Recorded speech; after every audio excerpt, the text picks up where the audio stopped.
Close my eyes, watch it all fade away.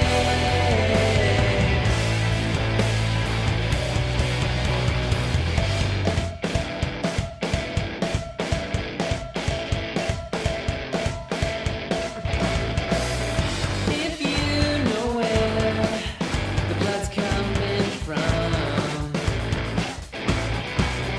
please let me know.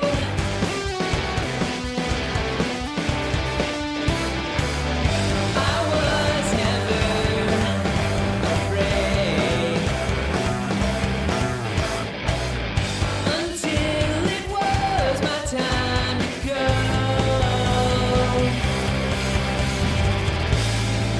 It's my cloudy, sunny day.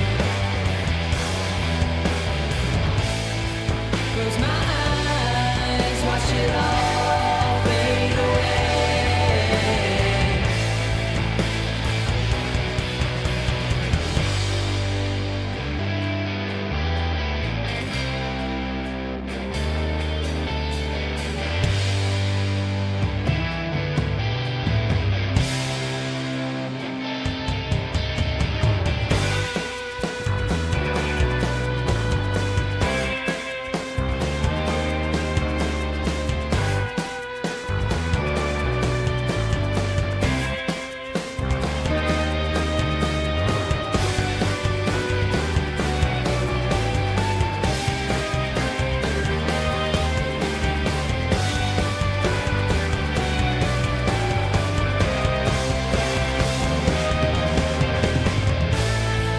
Don't you worry if it all feels the same.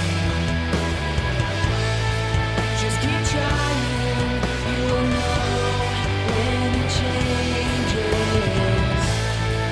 It's your cloudy, sunny day. Close your eyes, watch it all fade away.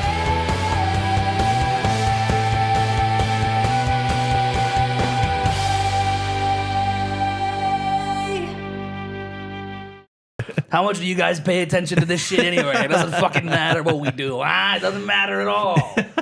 You know what I'm saying? Yeah. You know what I'm Is this saying? a new character you're working on? No, I mean, it's well, relevant. The mob, right? Oh God, I was like, where's he going with this? Wait, guys, this is Yeah, a, I'm trying to being careful. About guys, what I this say. is a really important day and week for us, and I need everybody to be like really respectful to Adam in particular because yesterday was the Apple keynote. Are you okay? Yeah, I don't How care you about feeling? this one. It's the iPhone. Oh, okay, cool. Yeah. It's the next one. Yeah, the Mac one is what I care about. Oh, the Yeah. Mac. Okay, okay. When's yeah, the yeah, Mac yeah. one? Next month. Oh.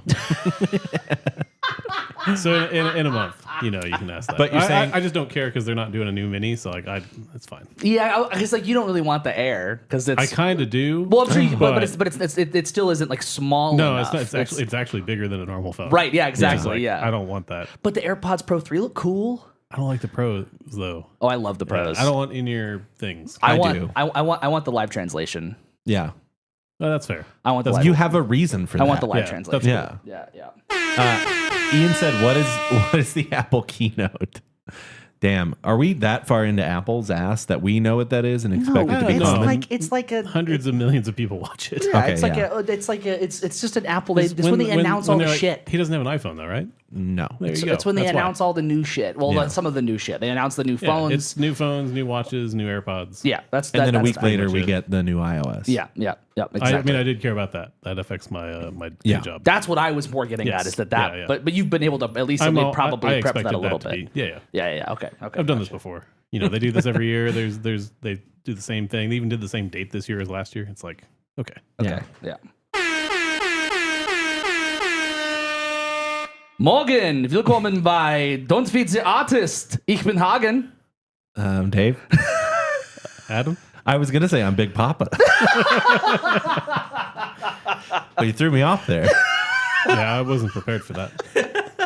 I practiced. Yeah, you I've been, did. I've been practicing German every day. Sure. That was Yeah, very that was good. convincing. Thank you. I mean, As an I say- American, I say that was yeah, good. I say it was convincing. You could have just made it all up, and we wouldn't know anything. I got It the sounded like it was probably right. the one thing Yeah. I didn't decide is if I should have said don't feed the artist or Morgen willkommen bei don't feed the artist. Oh, that either one's great. But I was thinking about like because the part of the reason I'm doing it is because we're talking about like boy bands. Yeah, We'll yeah. get to like a later part of this later where like the a lot of these boy bands are big in Germany and watching in that documentary them doing like the Backstreet Boys. I was like, oh, that's good.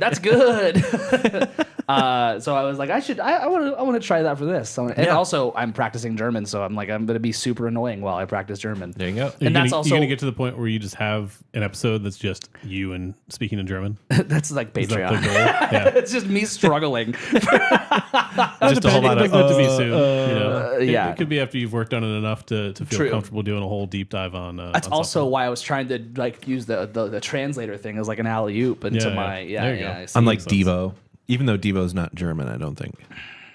I don't know. Is Devo German? Can we ask somebody that?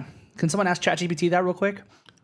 Are you asking ChatGPT that right now? No, I'm asking Google. No, they're not German. So we're back. All right. Backstreet's back. I really want to. I meant to add that to the board, but whatever. Shit happens. We're back. Dave had COVID last week. Yeah. Welcome back. Thank you. But how was the week? Was it okay? It was last Wednesday that I tested positive. Mm-hmm. Tuesday evening, I was like, I don't really feel the best, but I don't know if it was just that I had a bad night's sleep or not, or whatever Exhaustion. it was. Yeah, and I had a rehearsal the next day, and I was like, for the sake of my students that I'll be teaching later in the day and the rehearsal I'm about to go to, I'm just going to test. Yeah. Can't be too careful, Yeah. or you can.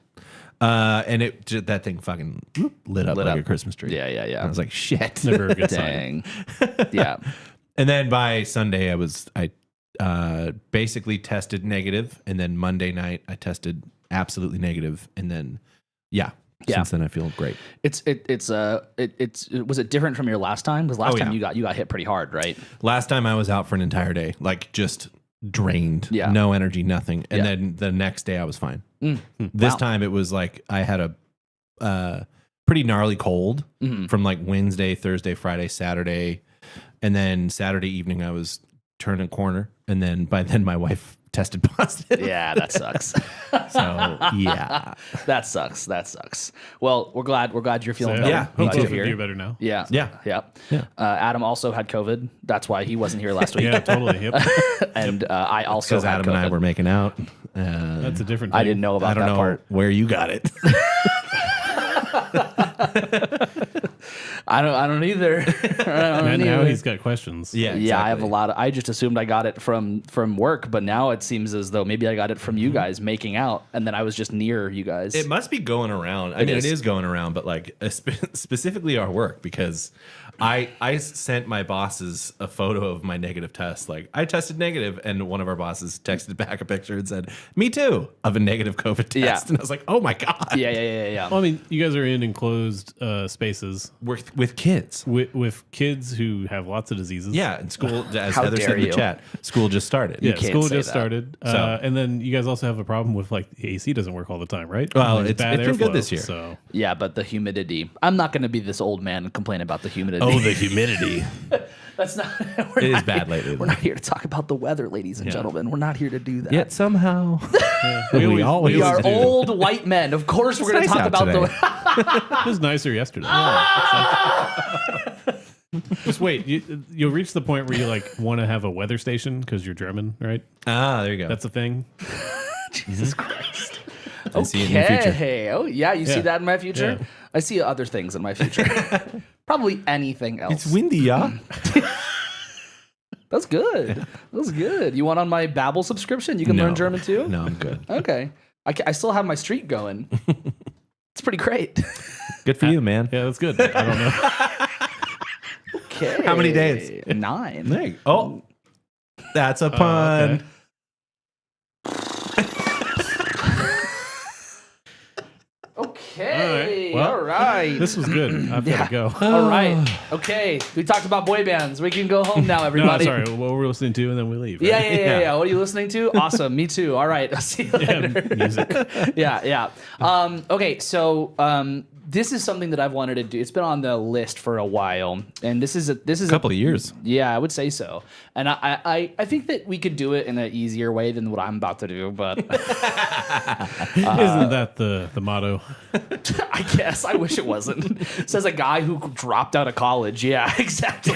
Yeah. Doing all these reports. Yeah. I sure missed out on something, but I was in college for 6 years and dropped out. So Yeah. what does that really say? Nothing good. You're determined up to a point. There's only certain things worth spending time on. Yeah, exactly.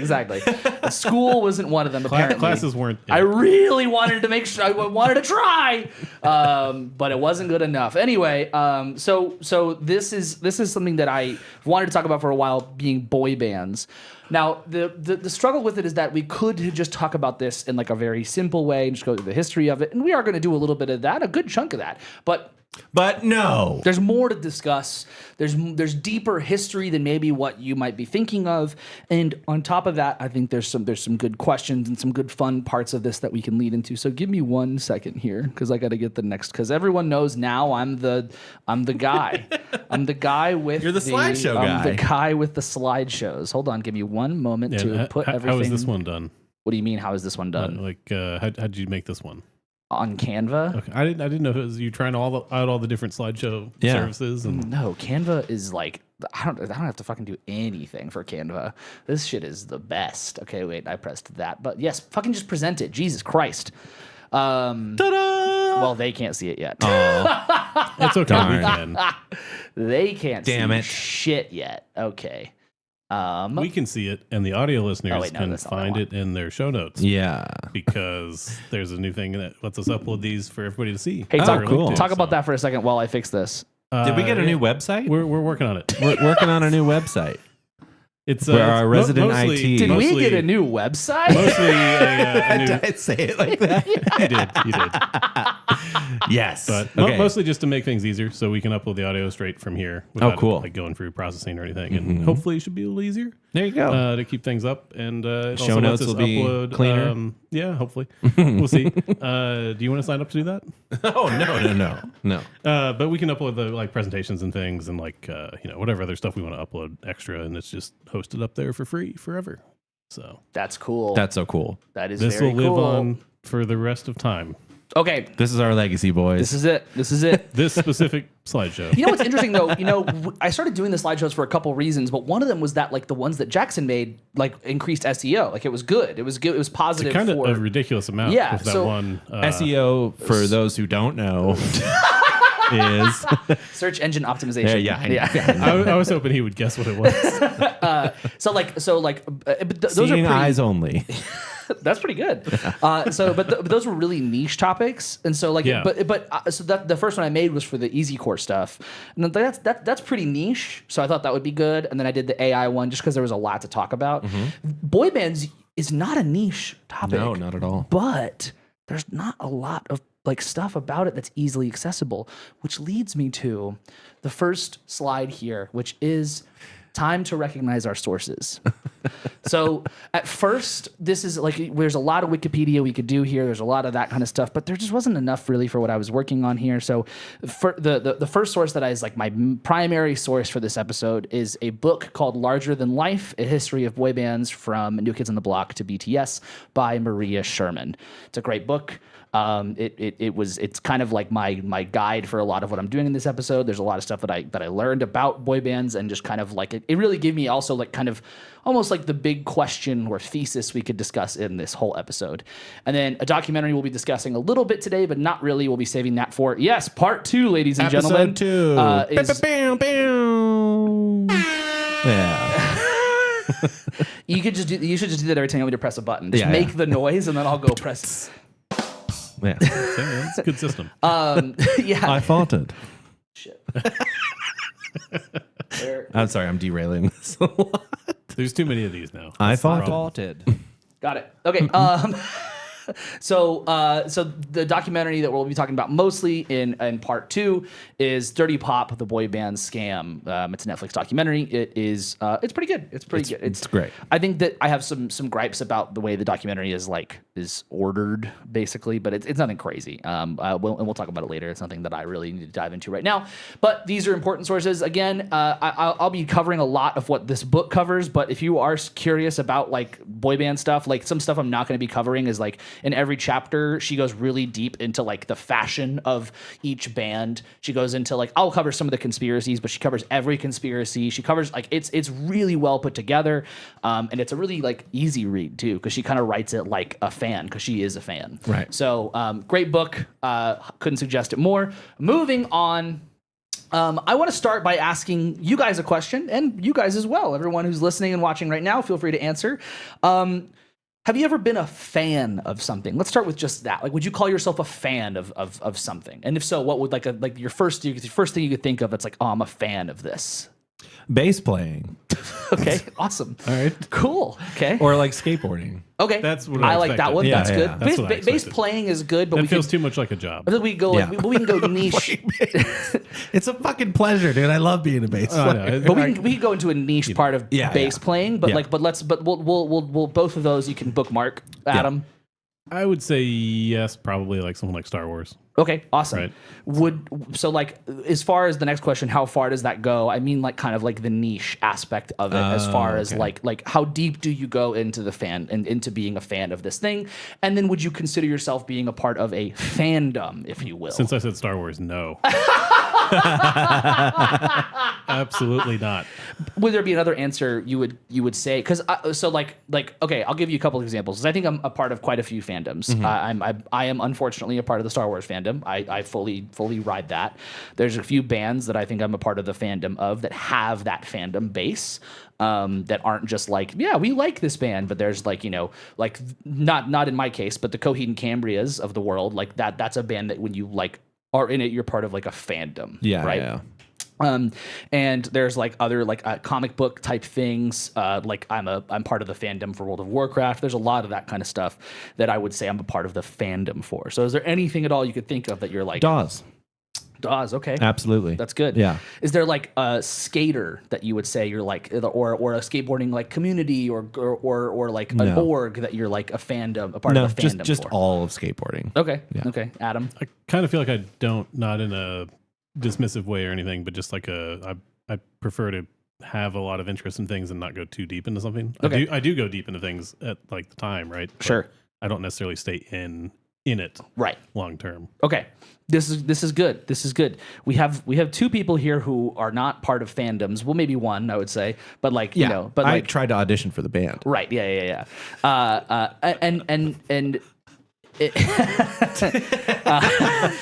And in a topic where fandom is kind of at the heart. So I believe that the question of fandom to be like the kind of the crux of a big part of the boy band conversation. Like I said earlier, we could go through like a simple history of boy bands and we could talk about kind of all of these like, young men working hard, too many hours, being overworked, largely being taken advantage of. And we are going to discuss that, but I think another big part of this is just like how deep does this go for the fans, for the people involved, and how does that create a community? And especially one where you can feel like you're so close to these members, to these people that we like idolize and we love. Right. I do want to just real quick before we have any sort of like, derailment of the idea of fandom. I just want to kind of give us a loose or some kind of definition of what a fandom is. What do you guys, before I do that, do you guys have an idea of what a fandom is? Or Just- being a member of a fandom or anything like that? I mean, I think of the craziest fandom I can think of is like the Swifties, Mm-hmm. where they know like everything about Taylor Swift and like are reading into codes and spending absorbent amounts of money on merchandise and Yep. concert tickets and all those things. Yeah. Is that about where you're Pretty much. Yeah. I would say not. I don't mean this in a dismissive or mean way. Of Go like for it. obsessive. Yeah. Yeah, and yeah. Absolutely. Like this is a thing that I'm super interested in, kind of thing. Mhm. Absolutely. Yes. But that's like a thing that perpetually like is the case. Mm-hmm. You don't usually have people leaving, I would say. It- Strictly speaking, that does happen. Like Star Wars is a good example, right? A lot of people got very upset because Yes. view of this thing they had a parasocial relationship with a franchise about was different and they didn't like it. People have that with famous like people and celebrities and figures. Yeah. So. Absolutely. Fandom, to put it simply, definition would be the state or condition of being a fan of someone or something. I do think there's a really big part of it that is like the camaraderie and the community aspect that is like very much present. Is like you have a group of people, like being a fan of like a Heather's the Grateful Dead. Grateful Dead's a great example. Yeah. I think that like being a fan of like not to say that you're not a fan of a part of the Dawes fandom, Sure. but like I have never heard of like Dawesites, you know, like the Dawes group, the community. I'm sure there is like, you know, Facebook groups and a subreddit and all that kind of stuff, right? I'm in those. Right, exactly. But like, But it doesn't have a name that like everybody knows necessarally. Yeah. and it's not, and that's not to say it's not a fandom or anything like that. Yeah. And I'm sure there is still that aspect of community, but like there is that aspect of like with what we're going to talk about today that is like that. Everything is named, everything is pushed forward. We have this like this community that like you want to be a part of this, right? The term fandom can be traced back a couple different ways. It can be traced back initially to 1903. It started a little bit earlier with Jane Austen, with the Janeites. Okay. Feminist scholar named Adrienne Wadowitz cited Janites. And then there was also people who were huge Sherlock Holmes fans who held public mournings when they killed off Sherlock Holmes. Wow. Yeah.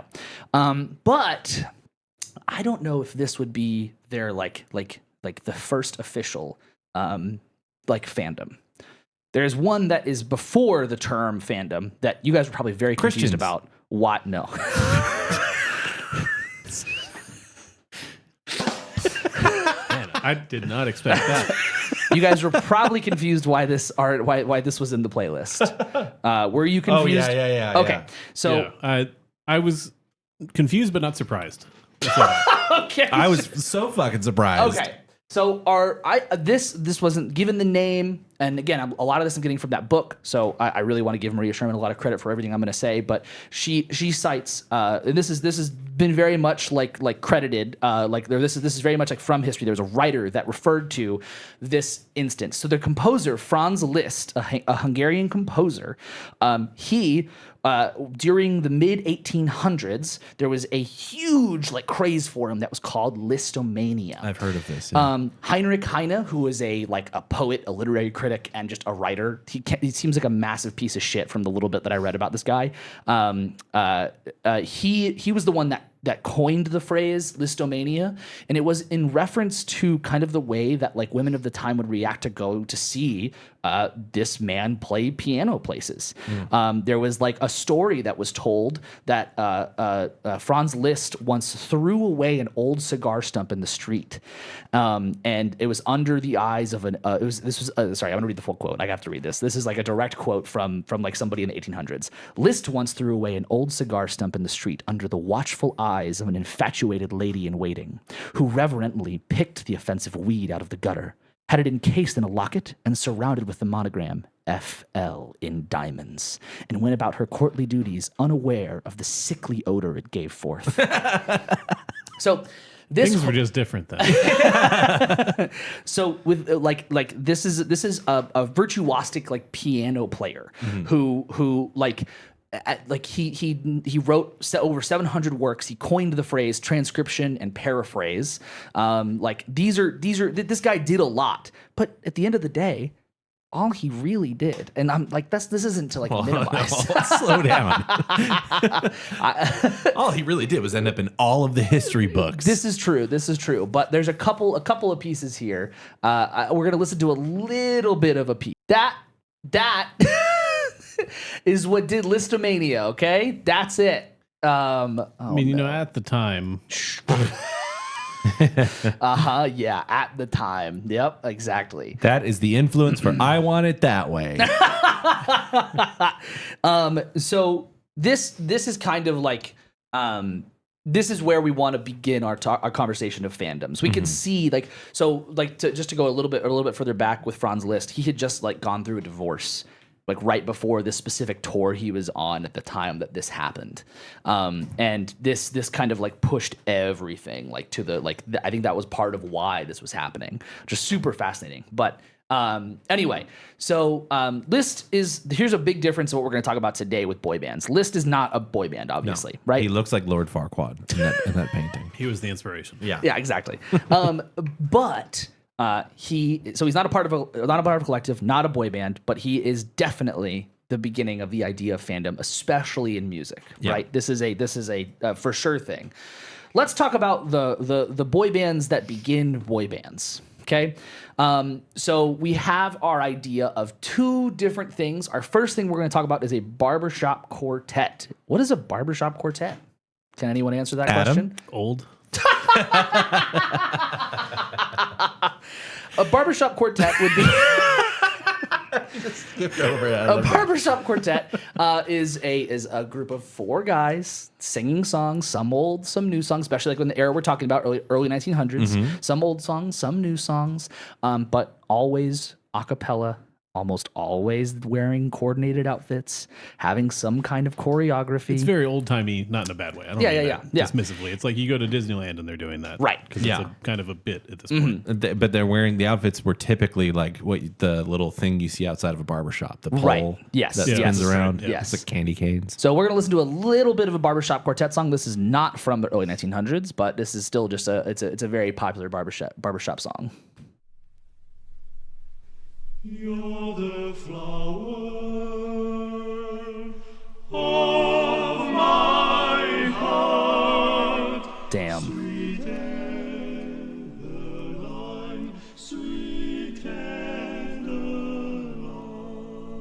You probably all know the rest from there. Not the song necessarily, but just the vibe. All right, great. Yeah, There's some cool. It's everybody's familiar with that. There's some cool spots in that song too, but just kind of that's the idea right there. Following the traditional like vocal group role being you have tenor 1, tenor 2, baritone, and bass. That's kind of like your idea. This could change, but that's kind of like the general. That's what I mean by TTBB there. Yeah, this is post Castrati. Yes, yeah, definitely way post Castrati. They were still intact. Yeah. So we could have a baritone and a bass. Yeah. Exactly. And then we kind of go into this idea of doo-wop groups. Okay. Now, this is like a birthed from, I should say, a lot of this is birthed from like R&B. Okay. But like this doo-wop groups were definitely like a big part of like R&B. They were very similar to like a barbershop quartet. And it was like, generally like a group of guys singing songs in a little bit more upbeat, a little bit more like perhaps rockin' way before the term rockin' was a thing. In a rockin' way. Hey, I see a typo. Where? Why do feels fall in love? Hey, man. Hey, if we're gonna release this as an official document, okay? Okay. I'm gonna point it out. Thanks, man. I'll fix it in post. Okay. So this is Frank Lyman and the Teenagers. Not a good name. No, did not age well. And their It song. wasn't even a good name then. Yeah. And their song, Why Do Sorry Fools Fall in Love? This song, by the way, wrote when Frank Lyman was 13. Wow.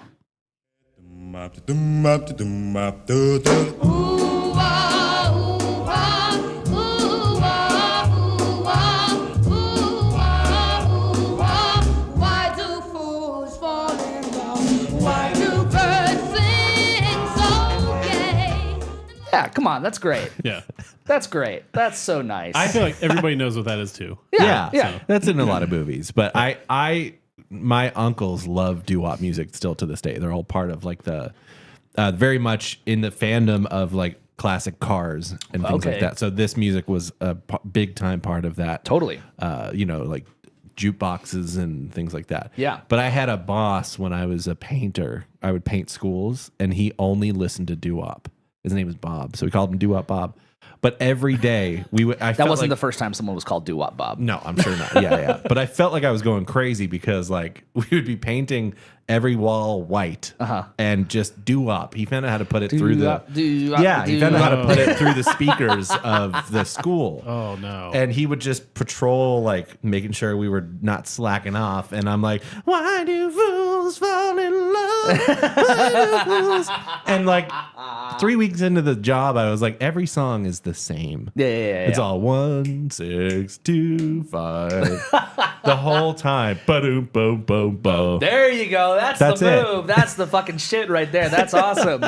I think that you could call barbershop quartets and this particular doo-wop group, but a lot of doo-wop groups like boy bands. Mm-hmm. Okay. Yeah. But there's perhaps a few things missing. So let's define boy bands. Okay. So the definition of boy band, from like if you Google it, is a pop group composed of young men whose music and image are designed to appeal primarily to a young teenage audience. The term was first coined by dogshit piece of shit Lou Pearlman. Don't worry, we'll say get his there. name. Yeah. I wish I had like the boom boom like or some shit I can play like right before I say his name. But Lou Pearlman said years ago the groups that were over there in Germany were actually bands playing music, though they might have boys in them. They were bands because they played music. A group that would dance and sing was determined to be quoted a boy band. It started back to the times of New Kids on the Block, and it also dates back to Take That. So he goes on to basically say, you know, all this stuff about how this is what makes a boy band, a combination of like boy toy and like, you know, I guess a nicer idea of like a boy, right? Yeah. Versus right. Okay. So let's define some of the parts that go into being a boy band. So harmonies is a big one. They have to be able to sing harmonies. This is like a through and through fact. The group needs to be about 3 to 5 boys. Okay. It's tough to say the word boys a lot. The generally 5 is like the sweet spot. Yeah. But that number can change. It could be 4. And then when you look at like K-pop groups, which we won't get into today, but we will get into in part 2, those numbers are fucking laughable. Yeah. 5 is a joke. That would be a small boy band. Yes. yeah, people would be like, "Where is everybody else?" Yeah. Yes. These these young men can dance. Okay, that has to be there are exceptions, but generally speaking, there has to be some kind of moving choreography, that kind of thing along with it. There needs to kind of fit like stereotypes and roles within these young men. Okay, there's like the leader, the heartthrob, the bad boy. The sporty one. I'm not going to do all that. Again, if you want to like dive into that, Maria Sherman's book is amazing because she does that for every single band. Says who is like what role they played in the band. It's incredible. They need to be young. Okay. And we will dive into a lot of things about that with a couple of examples here. But you get aged out. You need to be matching, similarly dressed. Okay. This is why the barbershop quartet thing works so well, because they're all kind of wearing the same thing. 5 years is kind of the mark. Okay. Not including reunions. The height of the band. The band existing in their time, and then them like going on a hiatus or breaking up, and then the getting back together doesn't count. I'm saying the birth to whenever they hiatus or break up for the first time, that's 5 years. Like you said, part of the thing is they have to be young. Right. Yes. And you age out rather quickly. Yes. There's a look, and part of that is the no beard look. Part of it is, in fact, redefining maybe or ignoring our antiquated ideas of manhood or masculinity. It's not about it's kind of like in a creepy way about them looking like boys, but also in a really cool way about just going like, you don't have to look like your normal and quote like your normative idea of what a man is. Yeah. Right. They could have like medium length hair. Right. Yes. Like, yeah. There's a really interesting like quote that I might put in here later. That's like from this article. It's called "Marketing Androgyny: The Evolution of the Backstreet Boys," and it's a really great like long article about like a lot of this stuff. There's a quote that I pulled, but it's too long, so I'm not gonna read it right now because I'm already talking too much. But there are studies on this idea of what this not only does like like for marketing purposes, but for the idea of like masculinity. And in my eyes, in a really positive way, it was cool to be like a kid in the 90s and see like NSYNC as like a big deal. Like coming out of like waves of like, you know, sometimes like manly men or this idea of like what you're supposed to be, and then you see like NSYNC on our Backstreet Boys, and it's like, oh, you can dance, you can sing, it's all okay, you know. But the main thing is no beards, No beards, chin straps, maybe. maybe Little tiny soul patches. Yeah, That's kind of exactly. you're getting a little edgy now. Yep. So you have insane marketing, okay? You have like all the members are equal, so no one's like bigger than the other. Everyone kind of has to be like the same level. That will change, but you have to start at everybody at the same level. And then you usually have a horrible person behind the scenes running the whole thing. These are my things for boy bands. Your criteria. These are my criteria. Because when they start, they're generally unknown, right? Or they start because somebody formed them. Sure, Yes. right. Yeah. I just mean as like personalities, they're not like Right. known figures Yes. generally. Yeah, I guess exactly. That's probably changing now with social media, but Yeah, we'll talk about like the modern boy band at the end of part 2, but that's that's a different thing. Yes, I largely these are all unknown people, Yeah. and they may or may not even like at some point even become like a solo like figure. They might always be just known as the guy from whatever band. It's very rare that they kind of go off on their own to do other stuff. They might try, but who knows if it'll succeed. So that is our definition of boy band we're going to run with. You guys have anything you want to add? Anything you disagree with as far as this goes? We feeling good about this? Running with this? Yeah, All it's right, great. great, perfect. First boy bands. so much text. Well, I was not prepared for that I actually like. on this slide. I actually didn't like put everything I wrote down. Oh, I'm sure. Because it was too much text. I would say couple of first boy bands, but a big one that everyone's going to go to. And for some reason, people don't say is a boy band, and I think I know why. But the Beatles. I would say Okay, let's hear it. Okay, Yeah. why? I just think they're a rock band. Okay, I would say that they fit almost every piece of the last page. I would like they don't dance because they all play, but they also do move around. But Ringo's ugly. That's Ringo- why. Ringo- That's, Well, that's why he's the fucking drummer. at the time, Yeah. you know, maybe that was okay. Yeah. Yep. They weren't traditionally masculine. That's true. They had coordinated outfits. Yep, in the exactly. beginning. And then we have our idea of the like Beatlemania, the fandom that becomes Harmonies. Yep. Okay. And I did choose a very boy band song for the playlist because I thought that Yeah, it was. you kind of rigged it with that. I did. I know what I did. Okay. He's not going to put like Strawberry Fields Forever there. I mean, I think that actually might have worked. So Okay. Less than this. I am- This was I- an immediate like. I am the walrus. so I chose this song because Say that something. I wanna hold your hand. I mean I wanna Yeah. hold your hand. this fits so much. It's so weird to think of it in this context because, like, without it being in this context, it's just the Beatles. Sure. So yeah, I hear it like, oh, that's the Beatles. They successfully escaped being labeled Yeah. this by becoming their own thing, right? Because everybody talks about the Beatles, they don't talk about bands like the Yeah. Beatles around the time. But I also like at the very end of my little long too many words, I say like the way this band is tied to their fans, even to this day, is crazy. Say the wrong thing and you're gonna get in trouble. Yeah. And I think part of saying the wrong thing is calling them a boy band because. I'm not saying you do this because Sure. you like boy bands. At Yeah. least I'm fairly certain you do. Yeah. Because boy bands is a term, is a word that people have a negative thought of, especially like a negative connotation, especially like rock fans, right? Like, yeah, if you called the Foo Fighters a boy band, people would get mad. yeah, It's considered like a cheap form of like product. exactly. Yes. So Yeah. music as a product, Right. Yeah. Instead, without any pretend substance, like creativity to it. Right. Yeah. Yes. I think that like that is a big reason why the Beatles will never be referred to as a boy band. Yeah. And I think that if you were to call them a boy band, I think that it's fine. I think that it would be totally. I have zero issues with this. I mean, they definitely started as one, like in my opinion of it. Like, Yeah. they changed, right, and they stopped becoming less like that. But they even- certainly had like that sound too of Yeah. like. but even you know. consider removing the sound out of it, they still always dress alike. Yeah. And they still sang harmonies and Yeah. they didn't do the dancing, but they still and I guess they grew beards at some point. But like Way Well, later. Yeah, I think yeah. everybody did at that time. But like, so. Yeah. and they definitely break the 5 years rule. But not by much. I was gonna say not by a lot. Not by yeah. much. Yeah. Was it 10 years? Yeah. Yeah. So like, I mean, we're like, this is.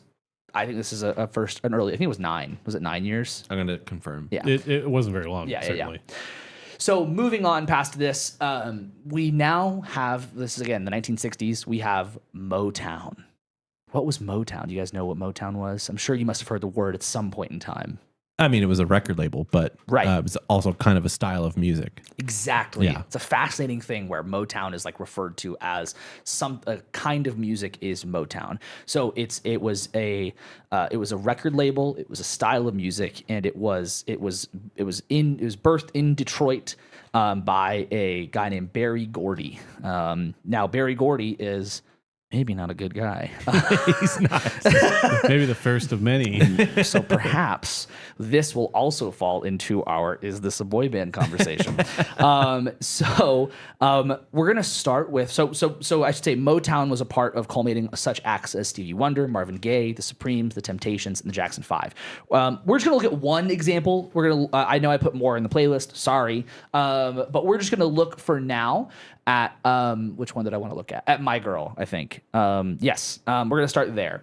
Now, with this, the big thing to keep in mind is I think that a lot of this does fit the boy band category. But again, I'm very curious to hear why you might think or why others might not think this would fit said boy band category. So here's My Girl. James Jamerson on bass.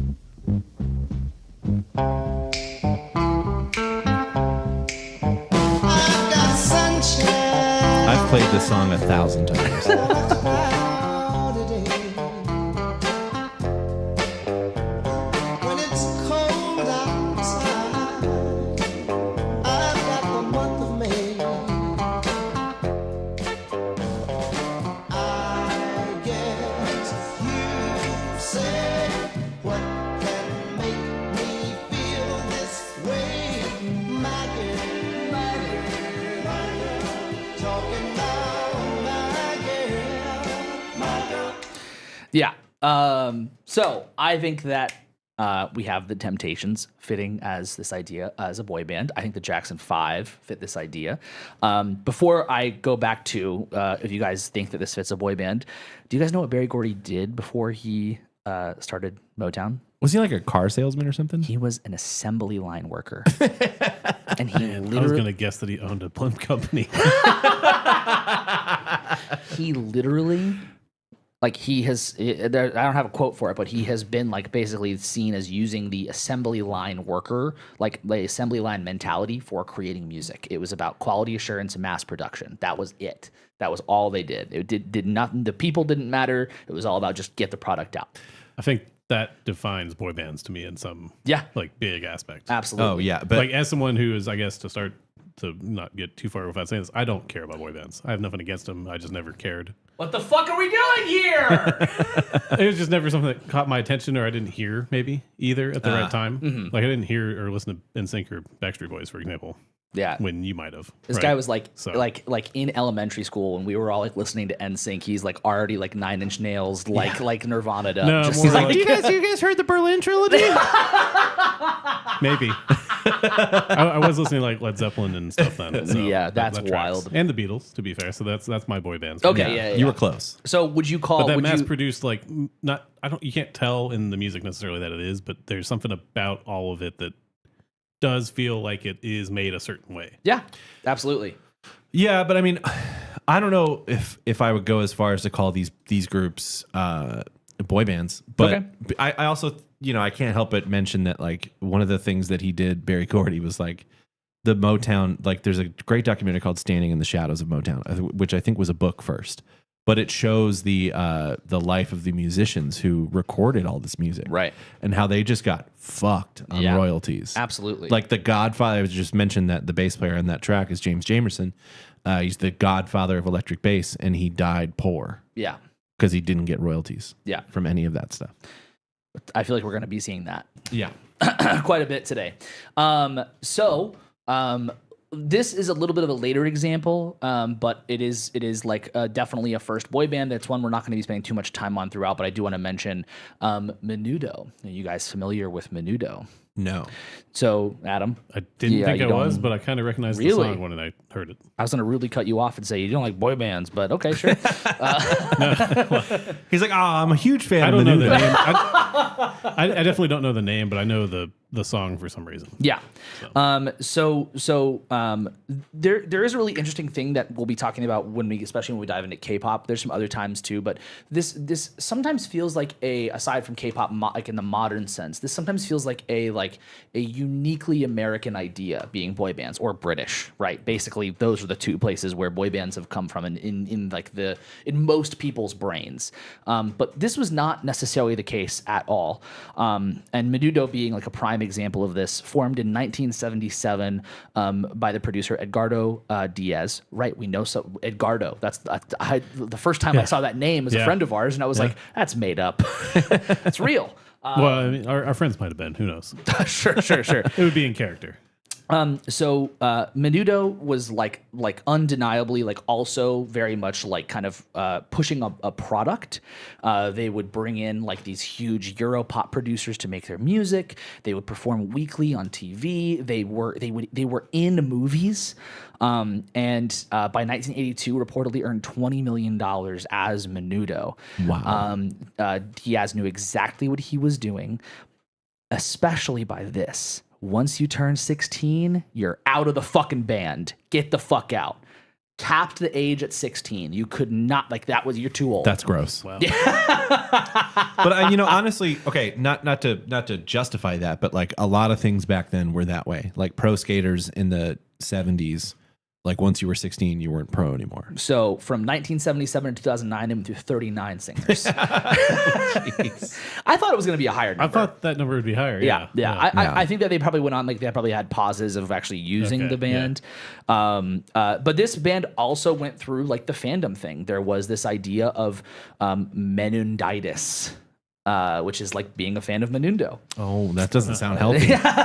Sorry, sir. You've tested positive for meningitis. Yeah. And then there was, we'll get into the next thing too. But real quick, so there's a guy we're going to talk about named Maurice Starr coming up soon. But they brought in Maurice Starr to like help produce some songs to like get into like the English language market.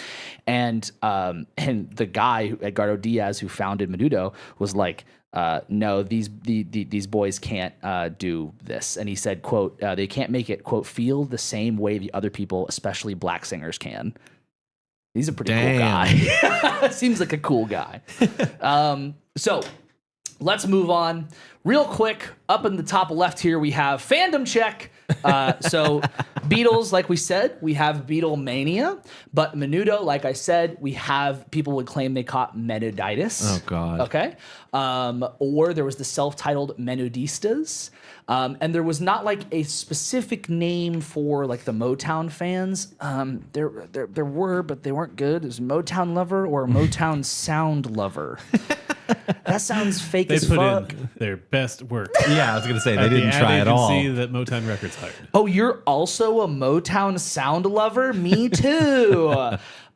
So these are kind of some of our beginnings of boy bands, but now we're going to dive really into some of the deeper history of that idea. These like barbershop, doo-wop, Beatles, all that stuff mentioned was a great example, but it didn't fit. For a lot of people, it fits in my eyes, honestly. Almost all that fits in some capacity for boy bands. If anyone called any of those boy bands, I wouldn't be mad. I think that would make sense. But then we lead into what really is like the first recognized part of boy band history. And of course, speaking of New Edition, this is a band also that just does not get enough recognition and enough attention for what they did for what we're going to hear. Sorry, Ian in the chat said you can't just bring up Menudo and not mention Ricky Martin. I know. I chose not to do that because it's just like if I did that for Menudo, I have to do that for every single fucking band that has a still famous person. I can't do that for every single one of these. It's just not going to work. I can do it for the big ones, and obviously Ricky Martin's big, but like I can't do it for Shut up, Ian. No, you're right. I'm glad you said it. I can't do it for every single. I thought I like looked at that so much. It was like because in New Edition we have people that are still famous. And I'm not going to talk about that because I just can't do it for every single one. There's a lot to go over here. Okay, so New Edition. The year is 1978. We have three young boys, Bobby Brown, Michael Bivins, and Ricky Bell, okay? From the ages of 12 to 15, okay? Very young. I can't remember, I think Bobby Brown was the youngest member. They're from Roxbury, a small neighborhood in Boston, and they wanted to start a vocal group. This is one of the rare examples where perhaps they weren't responding to an audition or a casting call. They just wanted to sing. And in fact, they wanted to sing like Motown songs. So they would go around, they picked up small gigs at schools, at community like centers, at talent shows, wherever they could, and would just sing covers of Motown songs. They eventually add two more members, Ralph Riz Trevant. Ooh. Yeah, it's not good. I guess actually perhaps it was good. It's before his time. Yeah. Riz is in right now. Yeah, so. he was how many years early? Yeah. I'm not doing math. And then Ronnie DeVoe. So Ronnie DeVoe was a nephew of a local choreographer, Brooke Payne. Payne was the one that gave them the name New Edition. Payne was also their first manager. Payne said that, the quote, they were the new edition of Jackson 5. And now we have their band name. In 1981, they would compete in something called the Hollywood Talent Night in Boston. I don't know why they named it that. It's really confusing. Well, To send them off to Hollywood. I read that so many fucking know. times, and I was like, it's the Hollywood. What? In Boston. What? just have it in Hollywood, or just call it the Boston Talent Night. What am I? But People wouldn't show up for that. I guess so.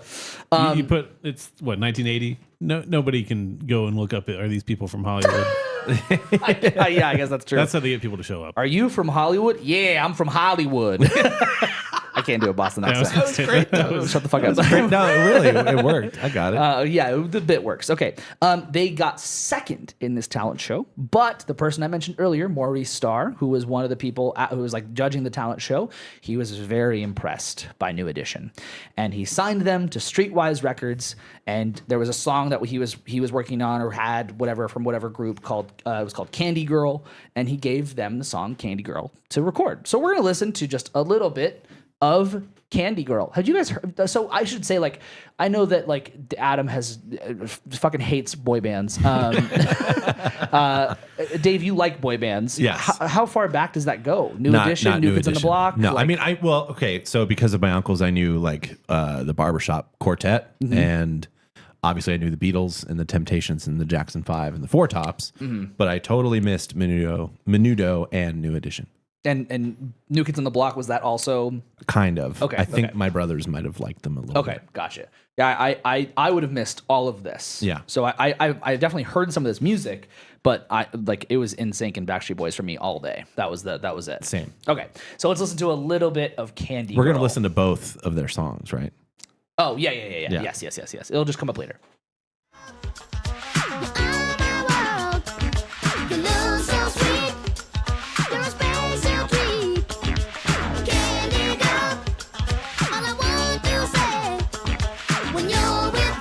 That's so sounds.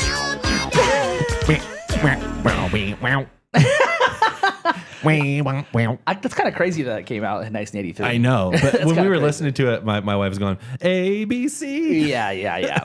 So Sounds like the Jackson 5. it does. Well, They're the new hence- edition of Yeah, Jackson the new 5. edition. Yeah. So they debuted this in March of 1983, and by April it was 17th on Billboard Hot 100 and first on Billboard Hot Black Singles. Should mention that these are all young black boys. Okay, this is a really important thing to mention for later on for our next examples. Okay, they then, because of the success of this, they tour as little kids. They're like, now they're aged like, maybe 13, maybe the oldest one being 16 or 17. They tour for a whole summer. Well, child labor laws just were different. Yeah. than when they still existed. So they get home from this tour. They've worked their ass off. They get the check. Can you guess how much was on the check? I don't even want to guess. No, you have to guess. Okay. You have to guess. $50. You got to guess. $200 each Okay. because there's 5, right? There's 5. Yeah. Okay, so yeah, they probably paid him like $1,000. Okay. Oh no. $1.87 on the check Oh my god. as recruitment. Wow. Okay, I was way off. They got $1.87 Oh my god. after their first tour and after releasing this single. So what we're going to see here is like, again, kind of going back to this idea of like somebody in the back taking advantage. We have Maurice Starr. He said years later that he said it was like a VH1, like behind the music, whatever. He said, people think I've got these guys' money. The booking agent sent the money directly to them. And whatever my percentage was, they sent to me. I did not take their money. So they sued him and they got money and cut ties with him. Wait, was he saying that the kids were sending the money to him? No, they're saying the booking agent was sending money to him. Yeah, he was saying gotcha. he's saying I thought you meant that he was like, no, the booking agent paid the kids directly, and then the kids brought back kids- whatever they had left. Just imagine a bunch of 14-year-olds going, and 7 cents, and 8 cents. There's only $1.87 here. some 14-year-olds would like dupe themselves Yeah, though. exactly. Yeah, that would Oh no, we gotta start over, Ricky. that would have been a fun twist. I know that it's in reality it's bad. Yeah, but yeah. how? Because okay, I understand record executives being like, we can pull one over on these people and like give them $10,000 and make them think they're rich because they're coming from nothing. How do you give somebody less than $2 and think you're going to get away with it, even with kids? Because like that's only like 5 candy bars at a time. Put it in like kid money, right? That was the first time those kids ever opened a check, guaranteed. Sure, Yeah. And they were probably so excited to see how much money was on it. They And probably weren't even old enough to have bank accounts yet. no, Well, that was the confusing part when I thought that they sent the money to the kids. And I'm like, are they just on a tour bus, like with bags of money? Like, just handing Maurice. 80s like, are different. So. So they cut ties with Maurice Starr, and in 1984, they signed to MCA Records and released their self-titled album featuring songs like Mr. Telephone Man, which was written by Ray Parker Jr. Who is that? The guy that wrote Ghostbusters. That's right. And this album sold very well. It went certified double platinum by 1985. And so, like, the band is all becoming teenagers. They're not really good with, like, the fact that they have this innocent image because they're like now not kids anymore. They're teens. They're cool. So they're not happy with the power dynamic either because, you know, you have, like, someone like, you know, you have, like, members that want to go off and do their own shit, or they want to do things differently. And they also are upset because they signed another fucking bad deal. Oh no. So this contract was not actually a record deal with MCA, but it was instead with Jump and Shoot Productions. It was not a record deal, it was a production deal. Maria Sherman puts it from the book Larger Than Life, puts it great. She says it was a exploitative agreement in which a middleman takes profits from an act and can decide when, where, and how much to pay musicians for their work, labor, and royalties. So you have Jump and Shoot Productions that they're signed to. MCA just tells them what to do, and then they get however much money someone wants to give them at the end of the day. That's it. Wow. Yeah. So their tour manager from 1985, they're basically their tour manager their entire career called it legalized slavery. Damn. And so to get out of it, they had to borrow money from MCA. So the label they weren't signed to, basically. So they borrow money from MCA to pay out of the Jump and Shoot Productions agreement, and that pushes them. They have to work like an insane amount. Okay, so in 1984 they released an album. 1985 they released an album, and in 1986 they released an album. They're touring the whole time, and they kick Bobby Brown out of the band. See you later, Bobby Brown. And this is a side note. He releases his first solo album that sounds like a New Edition album, and Yeah. it doesn't go well. It's like his first album is not received well at all, which is a pretty interesting thing. So As they're working off to pay off the debt, they keep releasing music. They get a member to replace Bobby Brown.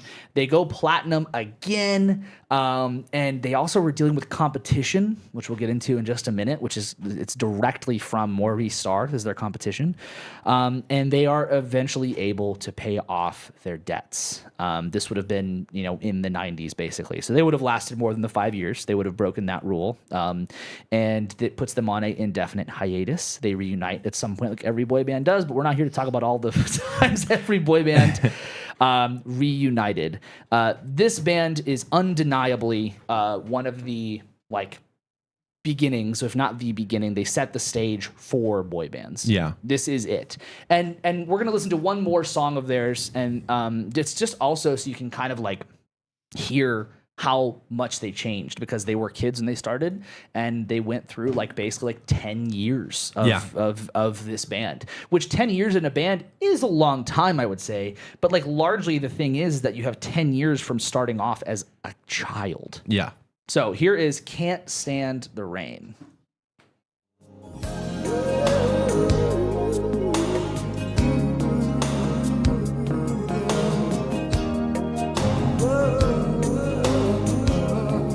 Sorry, Can You Stand the Rain? My fault. On a perfect day, We're little kids. I can count on I texted you and it Yeah. said the play. I was like, holy shit. when that's not possible. Tell me, can you ever restore? 'Cause I need some. You still have the guy who can sing high in the band, but Yeah. but you can hear there's a massive difference in their voices. They were a band for 10 years, and they went through some crazy shit in that time. That's crazy. Yeah. And again, I really want to make this super clear. I think that they set the stage for what we're about to explore, which is the rest of boy bands, which is what we now know is basically the boy bands of the biggest boy bands. Yeah, the things that put boy bands on the map. kind Exactly, of. yes. They went on to form Belle Biv DeVoe. Right. Yeah, Yeah. that too. Yeah. Which every member I think of that band has done something. Yeah. And they've been relatively successful. And they have done reunions, and that's been successful for them as well. I think that those reunions sold super well. Damn. But it's just they had 2 bad deals. 2. It's fucking crazy. What? The second one was worse, arguably, because that put him in debt, which I guess, that was a thing record labels did at the time. Still a thing Still they do. right? Yeah. But that sucks to have that happen right after you also got even arguably maybe more fucked up deal, but at least it was limited in its damage, Right. I guess. And one of the things that they did so well because of this, or not they did so well, but one of the things they set up so well in the blueprint because of these horrible deals is now everybody can see how to fuck over these boy bands that they didn't already know. Now you can literally just look at the blueprint and go, I'm going to do that. Which brings us back to Maurice Starr. So Maurice Starr, off the heels of screwing over New Edition, decides he wants to make a group to directly compete with New Edition. He teams up with Mary Alford, who is a music manager of Rick James, and works to find a group of young boys to basically compete and destroy New Edition. So together, they find Donnie Wahlberg, Danny Wood, Jonathan and Jordan Knight, and Joey McIntyre. That becomes New Kids on the Block. These are young white boys from Boston, from the neighborhood that New Edition is from. Wow. Interestingly, do you guys know what the Racial Imbalance Act is? No. Okay, so this was enacted in 1965 in Massachusetts. Said that if a school population is more than 50% of one race, they have to desegregate through busing. So because of that, it led to the members of New Kids on the Block to go to black public schools in the neighborhood of New Edition.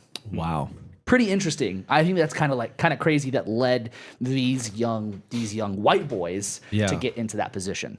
Now, everything I'm going to say also about that competition, I don't blame any of these young boys for any of this, right? No. Maurice Starr is the guy that's like, well, I'm going to get together a group of young white boys to compete with the young black boys. Yeah, exactly. That's the fucked up part. Yeah. Okay. In case you're wondering, Donnie Wahlberg is the older brother of Mark Wahlberg. Absolutely, he is.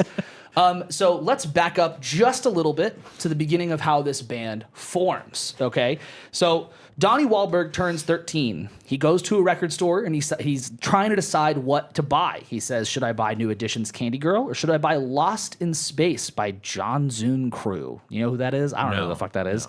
An electro funk group, basically. Both CDs had Maurice Starr's name on it. He goes with Lost in Space. He doesn't buy Candy Girl. But right after that, he hears about the audition for this band and is at Maurice Starr's house auditioning, basically. He then brings his brother, Mark. Sorry, I spoiled it. No, you're good. That's good. He brings Mark, and they were going there now every week to rehearse. Marky Mark soon leaves to start the Funky Bunch, and then they fill out the rest of the band, the members I mentioned earlier. They start to do the boy band rounds. The boy band rounds are Crazy. schools, Yeah. their community centers, their retirement homes, Banquets. anywhere they can fucking play. Yeah. Anywhere they can play where they don't have to fucking they don't have to pay them at all. It's just about putting them in front of people. Well, I guess in those venues, they're probably not making money anyway, even if you're on your own. Right. But Yes. it's exposure. Yeah. But it's playing the exposure game Right. with somebody else's time and talent. These little kids who think they're like turning into rock stars, basically. Yeah, and think that, oh, it's so cool, I'm playing the talent show. Yeah. They reportedly also played at a prison where Donnie's brother was incarcerated, which is pretty cool. Not Mark, obviously. one of Donnie's other brothers was incarcerated. older there. brother? I guess so. Oh my God. Yeah. That whole family. Yeah, they've all seen their share of the inside of a jail cell. Yep. So throughout all of this, they eventually get signed. They release their self-titled album or self-titled debut in 1986, and they get signed to Columbia. They get signed to the Black division of Columbia. Group of white boys got signed to that. Yep. The first album does not do so great, and it's just they're competing in the wrong scene, basically. They have to learn this the hard way. So in 1988, they released their second album, Hangin' Tough. Also doesn't go well until a radio station plays their single on the pop radio station instead of like the hip hop and R&B radio station. And then that single became the most requested song at that time. I don't believe I should have done this. I don't know if this is the song or not, but we're going to listen to a little bit of Please Don't Go Girl. Okay. This is New Kids on the Block. Man. I hate this. A long time, baby. It's the 80s. Yep. Do you have to leave? I just can't live without you. So listen to me. This could be the Weeknd's new album. I was literally fucking Yeah. Or like a Dijon single. Yeah, well, if it was like weirder. Yeah, it had to be weirder, but yeah. exactly. So because of this now newfound success in the market, they should have been in the whole fucking time. They start refocusing on like how to market New Kids on the Block. They pushed them into being played on top 40 like radio stations. The album they released, Hangin' Tough, then goes 7 times platinum. Jeez. And they got good contracts. Okay. Sorry, why did they? They didn't get fucked over. They were I was gonna rich say- I was as going to say because fuck. they were white. But Well, okay, yeah, that too. Yes, that's it. Yep, that's it. Yeah, they were rich as fuck. Okay, which that's how bad these people were at the time. yeah, exactly. Or just the reality of like their parents had lawyers for all we know. Yes. I guess Yeah. we don't know Who the knows? backstory specifically Right. how they got a good contract.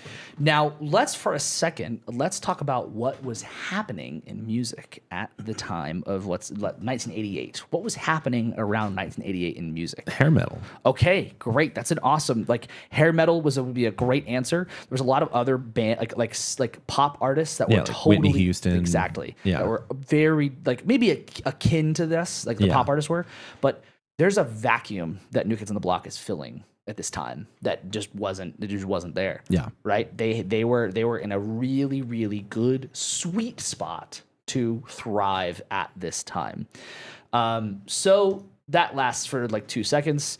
And in 1990, the band releases Step by Step, which spends 3 weeks at number 1 on Billboard, but they got tired of doing all this all the time because they're just in a band. And they're rich now. Yeah, that too.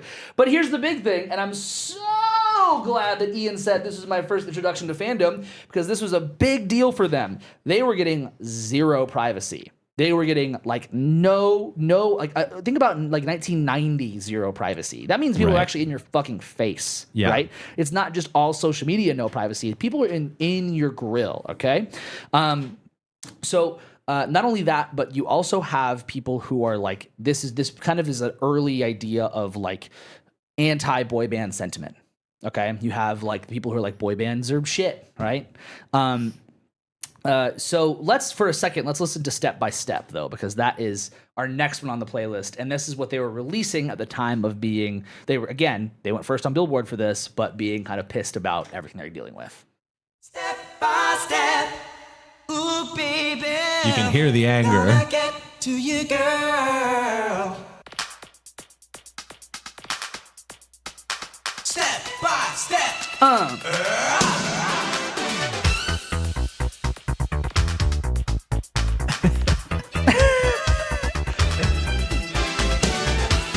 I'm gonna skip ahead just a little bit. Step by step. This feels like montage music. Right? Gonna get to you, girl. There's no way it hasn't been used for that, right? Of course, it yeah. has to. It has But to. I feel like we should be like setting up our new bakery shop or something. It's like me throwing flour at Hagen. And we both look at each other It's a and really go, bad Netflix like yeah, sitcom. exactly. yeah. And this is also probably one of the earliest examples that I know of. I'm sure this happened before this, but separate tour buses. They were Wow. on, yeah, Damn. they were on that kind of money. Separate tour bus money. That I don't know if I would ever want that. Well, you have to hate your. You have to bandmates. really Yeah, hate yeah. the situation Yeah. you're in enough to write step by step. So 1990. Now what's happening in music? Uh-oh. Shit's about to change. Dude, it's over for Yeah, them. yeah. It's They're about fucking- to get fucked. It's over. Kids don't want to hear that anymore. Yeah, exactly. Perfect timing has its limits, and grunge was coming for him. Yeah. And so, this now, along with all of them, like getting super tired of being in the band, having now grunge coming for them, and they're young still. They're young. They started this at 13. Yeah. Like they started this in like 86 is when they started, and it's 1990 now. It's crazy. They're maybe 17 or 18. They're about to graduate high school. Yeah, exactly. Yeah, sure. Whatever graduating high school means for someone who's on separate tour buses. Right. Yeah. So They're getting a piece of paper that says they went to high school. yeah, exactly. Yeah. Combine all this with a story of Donnie Wahlberg setting a hotel room on fire, which was not true. He just sprayed the fire extinguisher, but that wasn't what they wanted to talk about in like the sensationalized media, Right. especially about like the hot young boy band, right? They split ways with Maurice Starr because Maurice Starr was being like a total like dickhead, full of himself guy. And by 1994, they call it quits, and they tour their album "Face the Music," which is a great name for Great their name. last album. Yeah. "Face the Music." I do think that New Edition should be credited for kind of giving the space for New Kids on the Block. But New Kids on the Block also continued to put everything on the map for everybody. Maurice Starr, as a piece of shit as he was maybe our progenitor for Lou Pearlman, which is not good. But, he was able to see the vision and create a lot of, with the help of him, they were able to create like great music with that. But let's talk about how rich they were.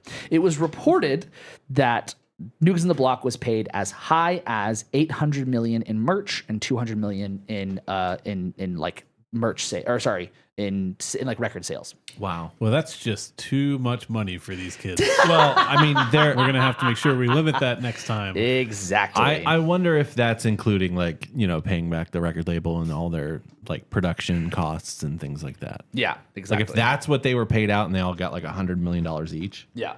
That's yeah. insane. So fandom check. I see the typo. It's a bad one. I'll fix it. Let's look at some of these fandoms. New Edition. Didn't really have like a fandom group per se, but as Ian mentioned, this was his first like intro to fandoms. New Kids on the Block were referred to as blockheads. Yeah. I think that sucks. I think Yep. that's not a good name. Yeah. But I don't this, know how to feel about that one. it's I not mean, good. that's an insult. Yeah, You call somebody a blockhead. that's- But Yeah. if you're part of the blockheads, you know, this again is obviously you probably know because you're a smart person. This was before the internet, so this was at the time of fan clubs. So you couldn't directly connect because of social media, but if you were part of the fan club, well, they were like in fan mail, you were getting sent stuff directly from the band. Hypothetically, right? Yeah.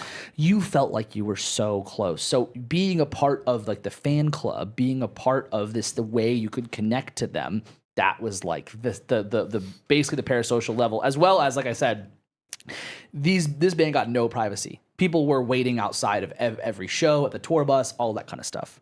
So there we go. There's our fandom. Are we feeling good? Yeah. Are we feeling good, everybody? Yeah. This is so, I love this. Great. Let's kill that. Backstreet Boys. Look at that fucking picture. It's a good picture. Oh, it's the Backstreet Boys, and behind on a brick wall is spray painted "Party Like It's 1993." Anyway. We need that sound. Dun dun. Yeah, exactly. Yes. Okay, so the phrase boy band can evoke a visceral reaction to many. Maybe they hate it. Maybe they think it's like cringe, bad music. But in other places and people, it exclusively brings joy. It makes them think of when they were younger. Like for me, I'm happy to admit I learned the Bye Bye Bye choreography. Right? Yeah, you did. Yeah, I did. Right. I mean, like I don't know if you want to admit you did anything like that, or if you did. I mean, but, I parted my hair like one of the see, there like we the go. Backstreet Boys. like these are great. I know you were listening to Led Zeppelin. It's cool. You're cooler than us. Pink Floyd or something. Adam, Oh, fuck off. Adam was like at the height of his like cocaine addiction. As a fourth grader. Yeah. Or sorry, if it's 1993, I'm one. Well, oh my god, Anyway, Jesus. That's just you. Yeah. You were okay. in fourth grade. Yeah. yeah, exactly. Yeah. Wait, what? In '93, What? I was 4. Yeah. Okay. Not fourth grade. No. I was like, Jesus Christ. I was like, oh my God, you're not that old. What the fuck? Moving on. So for many of us, it brings joy, right? It brings this feeling of nostalgia. It brings like just kind of like this idea of the fandom introduction. You get to learn about each member and what they do and all this kind of stuff. And I think that without a doubt, when you mention the word boy band, no matter which way you go, probably one of the two bands, if not both, you think of Backstreet Boys and you think of NSYNC. Yeah. And to close out that little thing, if you have a negative reaction to boy bands, find some fucking joy in your life. Like, I don't know what to tell you. Like, sorry, Adam, it's not fucking Pink Floyd. I don't know what to tell you. I was gonna say, to be fair, I don't hate them or anything. I just don't No, care. yeah, of course. You I just Yeah. missed the boat. You're don't- just it flew past me like Yeah, a lot yeah. of things in pop culture. you're just now the punching bag for that part. That's Yeah, all. yeah, But that's otherwise, fine. that's okay. Cool. Yeah. No, as a middle schooler, I'm sure I did hate them because you hate everything then. Yes, exactly. Yeah. We begin our story of the Backstreet Boys with piece of shit villain Lou Pearlman. That's putting it lightly. Yeah. I could. Yeah, that's a nice way. Do you want me to do like a full paragraph of like adjectives describing of how much of a piece of shit this guy is? We'll circle back to that. Yeah. Okay. Yeah. You might have heard this name. You might have even watched a documentary. You might know something about him, but there's probably a lot that you aren't familiar with. But we're gonna at least go over pretty much all of this. We're gonna start at the beginning of his career, which would be when he ran a blimp company that crashed and burned. I was gonna say he ran it into the ground. on the first flight? Yep. Which is like, what an amazing fuck up. Pretty cool. And he then started like an airline that wasn't really an airline, but he would charter like private flights, and he would charter private flights for New Kids on the Block. And remember those figures I gave of how much New Kids made? Mm-hmm. Well, he heard about that, and he was like, "Okay, I want in. I need to figure out how to do this." So in 1992, he puts out an ad in Orlando, Florida, that read, "Teen male vocalist. Producer seeks male singers that move well. Between 16 to 19 years of age. Wanted for New Kids type singing/dance group. Send photo or bio of any kind." Enter AJ McLean, our first Backstreet Boys. Backstreet Boy. There we go. Through AJ's manager, we then get Howie, another member of the band, who becomes a member, and then Nick Carter, who was just offered to be on the Mickey Mouse Club. He turns down the Mickey Mouse Club to join the Backstreet Boys. And then Kevin Richardson, who was working at Disney World as Goofy and Aladdin. I did not know that. In the documentary, it just shows him on doing a tour. Yeah. But if you look it up, he worked as Goofy and Aladdin. Yeah. It's so funny. What a great origin story. And then through Kevin Richardson, we get his cousin, Brian Luttrell. Okay. The band's name, did you guys know this? Where their band name comes from? No. It comes from a fucking flea market called the Orlando Backstreet Flea Market. Oh my God. It is weird. They would hang out there. It was like a teen hang spot. Like they would, or like, other kids would. Well, they would, as well as other Okay. teenagers. So they would I didn't hang know, out I there. didn't know if this was like the Lou being creepy and being like, "That's where the boys hang out." I'm Yeah. gonna call in the band. I mean, Orlando is a very like creepy place to have this all happen. Yeah, it's very especially true. at the time. Yeah. it's like a very seedy, Yes. Yeah. like Yeah. corporate thing of like, let's just fuck everybody over. Right. Yeah. So Mickey Mouse Club included. yeah, very much. So they name it Backstreet Boys because of this flea market, and boom, there we go. Lou decides to bring in Johnny and Donna Wright, who were the tour managers. They worked with New Kids on the Block. It's described they're the tour managers, but they like managed the band. Oh, Like, yeah. It was Lou Pearlman who was in charge of everything. But like when we look at Johnny and Donna Wright, these were managers, Yeah. not just tour managers. And I fucked up the board so hard because I meant to put We at SeaWorld on the board because their debut performance Yes. was at SeaWorld. I did see that, and then I was like, "This is tying everything together." And I sent SeaWorld press relations another email. Did you really? And I said we're a podcast about music covering SeaWorld extensively. Oh my And I God. haven't heard back yet. Oh my God. But I hope we do. I hope they didn't listen to that episode. Oh, I hope they or, did. Yeah, or I hope they did. Yeah, I hope they did. Yeah. Fuck this. That's awesome. They've Yeah. been doing concerts this long that they're fine. It'd just be so funny if we could say, boys, we going to SeaWorld. So they have their debut performance. The hype was short-lived because they're just rehearsing over and over and over again in one of Lou's old blimp hangars. No AC. It's a mess in there. All the members quit their jobs. They move into a house together. They go through this dancing, voice, everything boot camp. It was Lou's house, right? That one was Lou's house. Yeah. Yeah. That one was Lou's house. A bunch of kids living with an old man. Yeah. NSYNC gets their own house. Yes. But Backstreet Boys move into Lou's Yeah. house.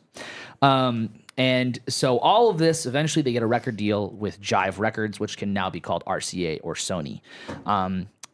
This is a weird thing that I want to clear up. The documentary refers to it as BMG, which is a German label, a whole lot. It is the same label, but I guess it's like BMG in Germany and then Jive at the time in America. Yeah. The Backstreet Boys records, like Ian was saying, he made a note in the chat that like one of the he had the some sort of subscription to getting CDs Yeah. delivered, and he was like, "Which one do you want?" And I was like, "I want the Backstreet Boys CD." Right. And I remember it saying BMG on the. Right, yeah. So like it must have been like BMG was some subsidiary that they were a Yeah. part of, but they were officially signed to like Jive Records. To just for the sake of this, I might use both specifically when I'm talking about like when they're in Germany. I'll talk about BMG, but well, I mean, yeah, it's probably just companies trying to hide money. yes, just so we exactly, just so we know kind of where like whenever I say any of the names, what I'm talking about. It's not something a different thing. So after they get signed, they go to Sweden to work with Denny Pop and Max Martin. These are like pop music whizzes. With their first single, including "We've Got It Going On," released in 1995. Man, I just even reading those words, I can hear the song like clear as day in my fucking brain. Fuck yeah. And this does not do well at all in America, but it kills in Europe, especially Germany. And in Canada. Yeah. Okay. Like Everywhere that's not America. Yeah, super weird. And it was all over Europe that they were charting, and they were touring like crazy. They were basically just in Germany, like just full time. They were there a lot. That's where they played a lot. That's where like they had a lot of attention. And I think that it was largely due to the fact that like Europe was much more open to like different kinds of pop music.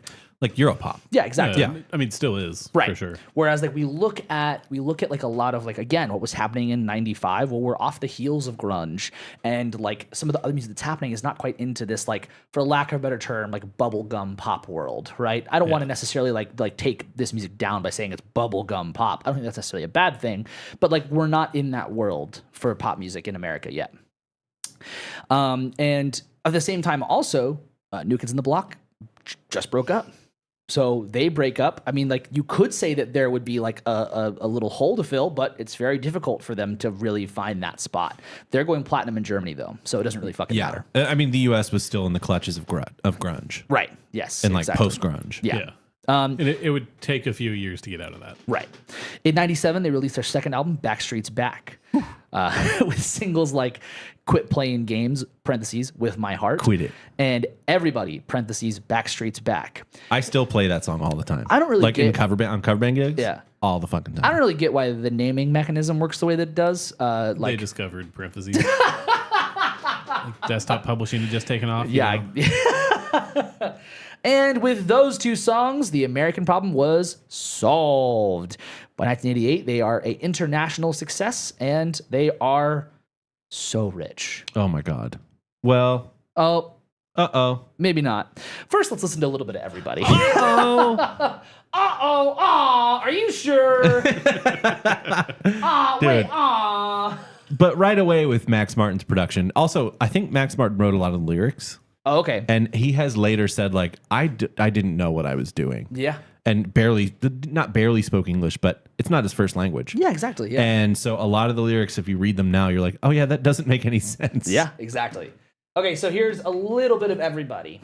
Everything you need, you better rock your body now. Listen to that synth bass. Uh-huh.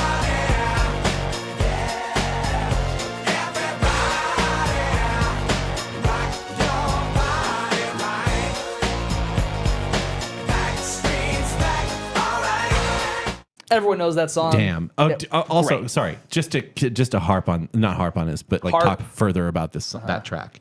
There's like a 2-minute drum break. Yeah. Where there's no lyrics, Yeah. no It's music. super weird to hear that. It's if like- you recognize the song from everywhere, you're like, I know the song. And then Yeah. you hear the whole thing and you're like, huh. Man, I Maybe don't know not. the song. it's crazy. And the worst part is that cover bands are doing that part. That's crazy. Yeah, I hate it. That's Are wild. people caught off guard? Like, what is this? No, they keep dancing because Yeah. they're all like Okay, drunk. yeah, well, that's, yeah. But one thing I do want to point out is, does anyone know what it says in the top left-hand corner? Does anyone know what that means? Of the CD? Yeah, No, of what the is, CD what does jack. it say? It's an enhanced CD. Oh. Which means you could put it in a computer and it would give you like behind the scenes footage and stuff like that. Oh, yeah. It was like mixed media. Like CD-ROMs? yeah, kind of. Yeah. Technology has gone so far. It was like Like a digital LP? Yeah. yeah, it would be like, oh my Okay. god, it's an enhanced CD. So it would have like their EPK and like a music video. photo. An EPK. That's crazy work. That's what the fans want. Have you guys tried that? It's putting an Giving people EPK. the No, EPK in the I think download? when I say I think when I say EPK, you're like, what the fuck is that? Yeah, exactly. Yeah. Okay, so like we said, they're maybe rich. Who knows? Let's back up.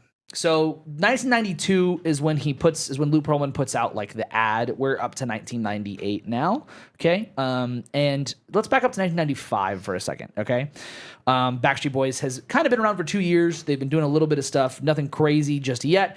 And Lou Pearlman sees the writing on the wall. And he's quoted saying, if Backstreet turns out to be a dominant brand like Coke, someone is going to come along, create a Pepsi. We might as well beat them to it.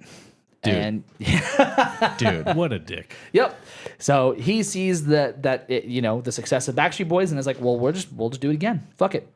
And so Chris Kirkpatrick, somebody who missed the chance to join Backstreet Boys, but I guess responded to the initial audition call, he reaches out to him and he offers Lou Pearlman offers him a chance to make his own group.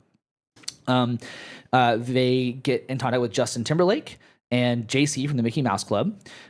Chris Kirkpatrick then calls his friend Joey Fatone, who is then the final piece. We then bring in Lance Bass. okay, who knew him or who was brought in from Justin Timberlake's old voice teacher, which is like all these connections are just like, it's cool how they were able to go like, oh, hey, I know this guy. I know this I know this guy. guy. I think that if I did that, I'd be like, I don't really want to work with that guy. Oh, I know this guy. No, not that guy. Never mind. Fuck. I had a guy one time go, yeah, I like being friends with you, but I don't want to be in a band with you.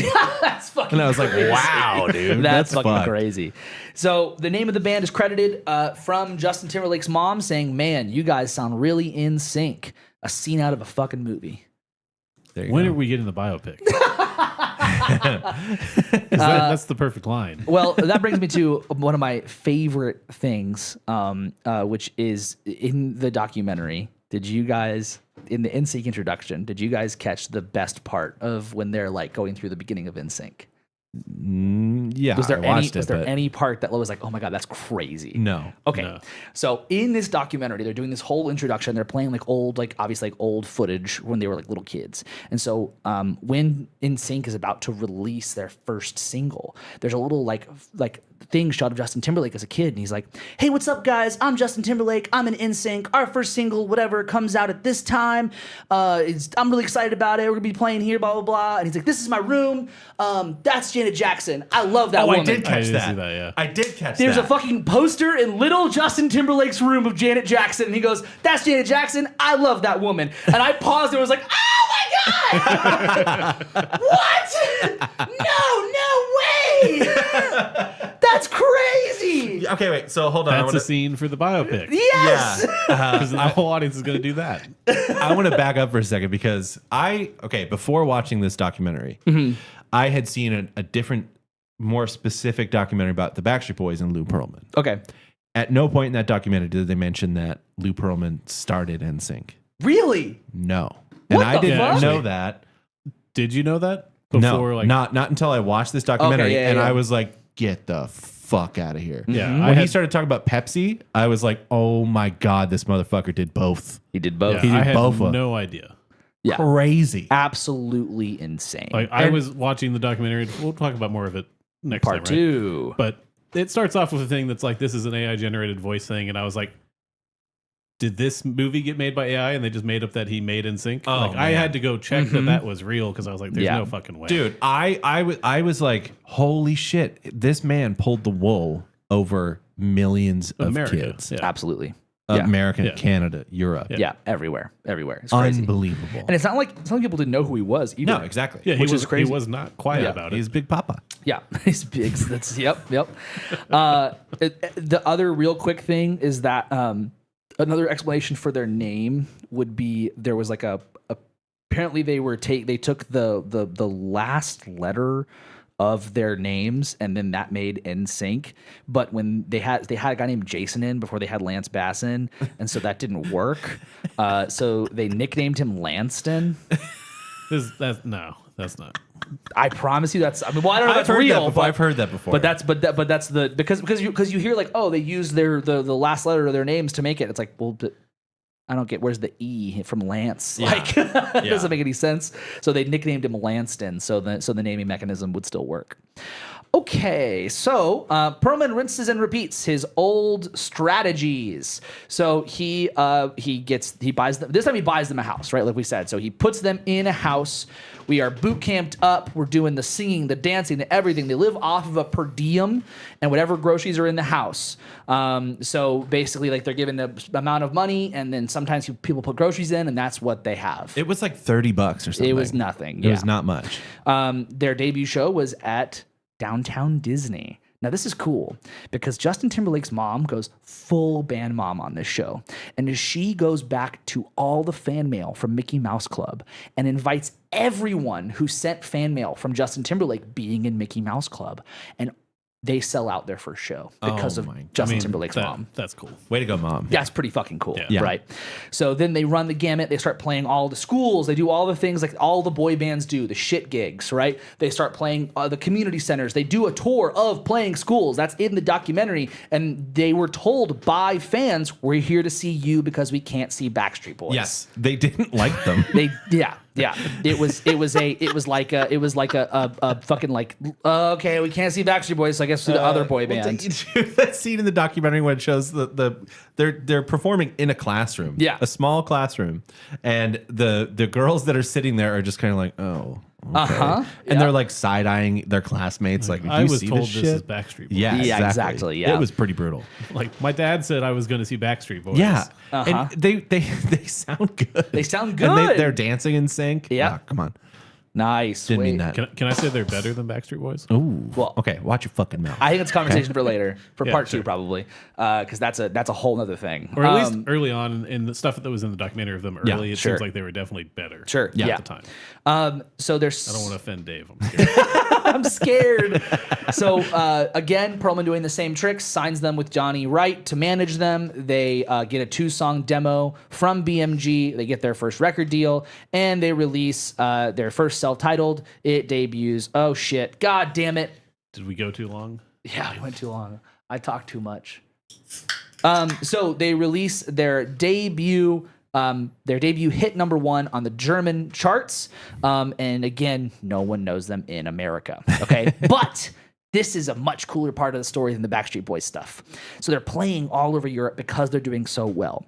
And they play in Hungary. And a rep from RCA is there and is like, yo, these guys are sick. And so he pushes their debut album in America.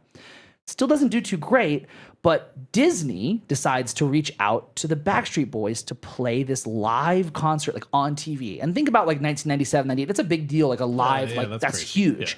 And the Backstreet Boys can't do it. They're like exhausted. Brian Luttrell is having heart surgery. And so they're just like, yeah, we can't do it. So NSYNC gets the gig and they skyrocket and become like number 2 all across the charts, like, or number 1. They're selling everywhere. And you're thinking the same thing I am. These guys are probably fucking rich. Yeah, These Pepsi makes a lot of money. But and hold on. They also knew that it was a big opportunity. Like they yeah. were like, oh shit, we Yeah. got to fucking knock this out of the park. Yeah, it was crazy. It was Yeah, such a I don't know if it was just how the documentary portrayed it, but they seem more aware of what's going on. in Backstreet Boys. Yeah. Yeah, very much so. Which leads us to Lou Pearlman, which is where we'll pick up next time. Both Backstreet Boys and NSYNC were selling like an insane amount at this time, and the members of the band were seeing such a small percentage. Backstreet Boys had made $300,000 each over the course of 4 years.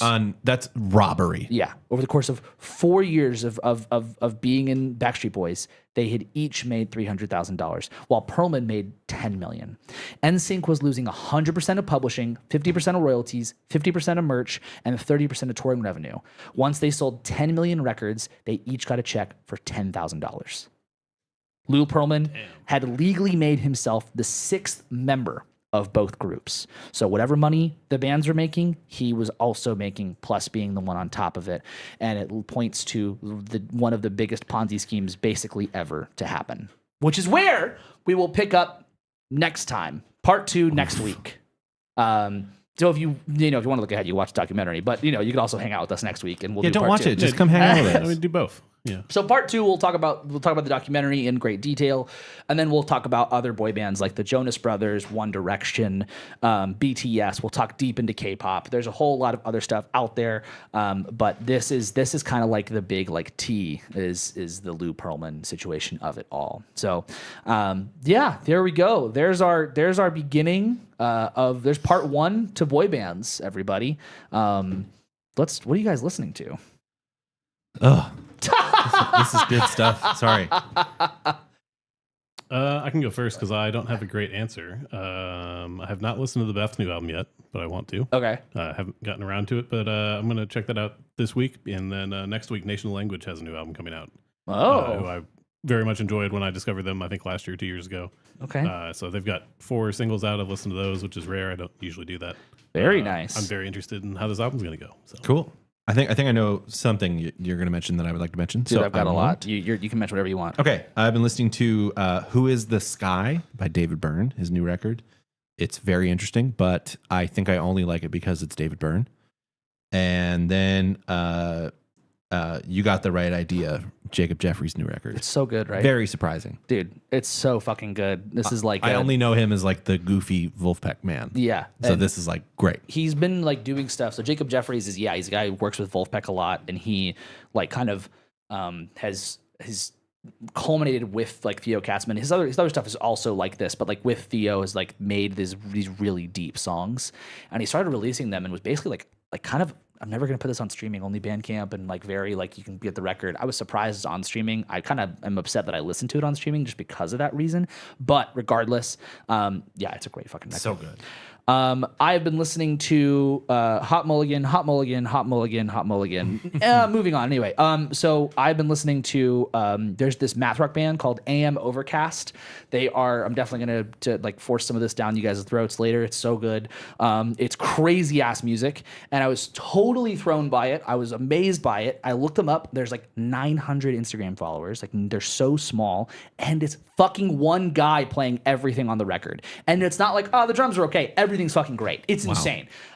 Great. Drunk Drawer by AM Overcast. It's like I'm gonna say math rock, but really what it is it's math pop punk. It's really cool. The songs are really short.